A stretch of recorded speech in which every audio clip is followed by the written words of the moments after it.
Wild Weather by Thomas Kingsley Troop, illustrated by Jamie Christoph. High up along a mountain trail, a hiker sat and folded an origami bird. "It sure is sunny," she said. As she held the bird high, a gust of wind lifted the paper, and the bird began to fly. "Whoa, how did it get so windy?" Just then, the bird spotted a duck flying nearby. "Hey there, what's your name?" The bird remembered the hiker had said Sunny. "Sunny, I think." "I'm Chuck. It's nice to meet you, Sunny. Say, I've got a real problem. My wife, Natasha, is missing. We were trying to fly away from here." "Why do you want to leave?" Sunny asked. The mountain valley looked nice enough. "Aren't you a bird? Most birds fly south before winter. This wind is making flying tough." "Where did all this wind come from?" "It's simple," he said. "The sun heats the land, making the air above it warm. The warm air rises. Cool air rushes to take the place of the warm air. And because Earth spins, wind can come from any direction." "So do you think the wind carried Natasha away?" Sunny asked. "I hope not," Chuck cried. "She was right next to me, but then she disappeared." A drop of water struck Sunny's wing. "Oh, just what we need. It's raining. Fly underneath me, Sunny. I don't think wet paper is good for flying." "Clouds and rain? How did they get here?" "Check out this water cycle chart. It explains how clouds form and rain falls." "Wow, that's pretty simple, really." The sun heats water on the ground, turning it into an invisible gas. Gas rises, cools, and turns into water droplets. Water droplets clump together to form clouds. Water droplets combine and fall as rain. "So rain is just a bunch of tiny droplets?" Sunny said. "That doesn't seem so bad." "Normal rainstorms are fine, but thunderstorms can make lightning and heavy rain. When too much rain falls all at once, a flood can form." "Whoa!" "Hang on," Chuck yelled. "Hail is falling." "Hail?" Sunny chirped. "What is that?" "Well, sometimes storm clouds called cumulus clouds form. Water droplets in the highest part of the cloud bounce around and freeze into ice pellets," Chuck said. "The pellets hit water droplets, and the hail gets bigger." "And once the hail is too heavy, it falls?" Sunny asked. "You got it," Chuck shouted. "Come on, let's head for the woods." "Isn't there any way to know when the weather will get wild?" "Oh, there is. Meteorologists study and predict weather. They use tools to help them." "Weather tools?" Sunny asked. "Like what?"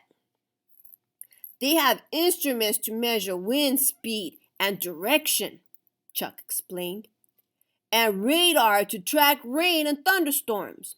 Meteorologists even use satellites in outer space to track how and where the clouds move."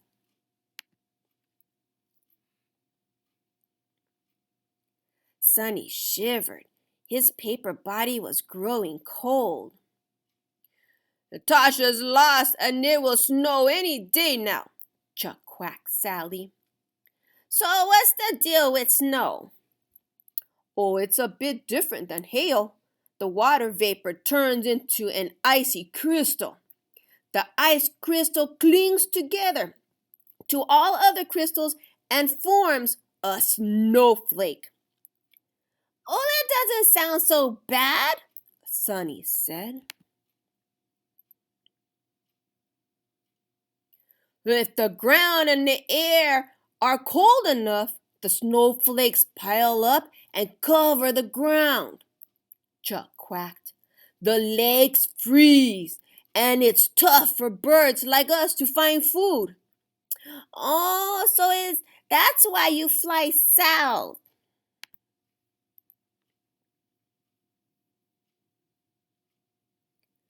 No, I'm not flying south without my wife, Natasha. Chuck quacked. Where are you? How's the weather down south? Oh, it's much warmer, but the weather can get wild there too. What do you mean? Sonny asked. Heat is measured in temperature, Chuck explained. When the air is hot, the temperature is high. A low temperature means it's cool. Oh, that makes sense, Sonny said. Too much heat can hurt people, plants, and even animals, quacked Chuck. During a heat wave, the temperature and humidity stay high for 2 or more days.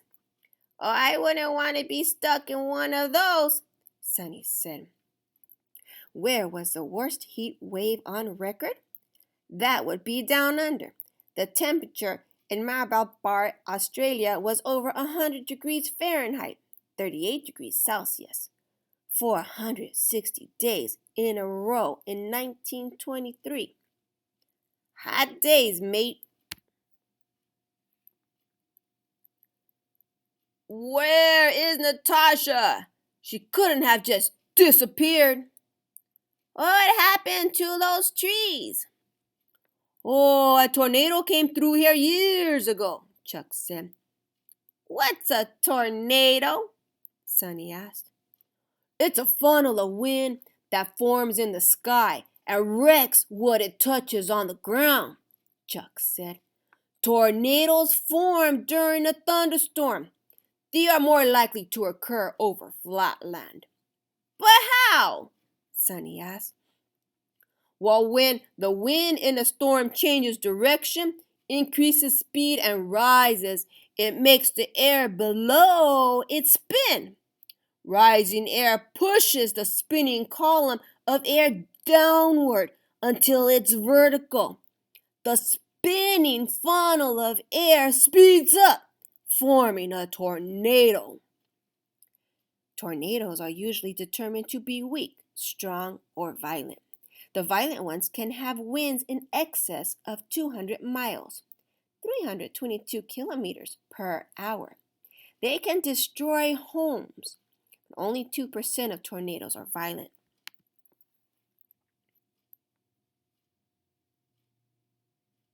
I had no idea weather could be so scary, Sonny said. Oh, that's nothing. My cousin Frank almost got caught in a hurricane once. A hurricane? I'm afraid to ask. Oh, a hurricane forms in the summer or fall, Chuck said. It forms over an ocean and moves toward land. Does it make lots of wind like a tornado? Asked Sonny. Yes. Strong winds rotate around the eye of the storm, said Chuck. The spinning storm picks up energy from the warmth of the ocean, and when it hits land, high winds and heavy rain can damage buildings. The eye of a hurricane is the spot in the center of the storm. In the eye, the winds are light or calm. Clouds break up and rain ends as the sky clears.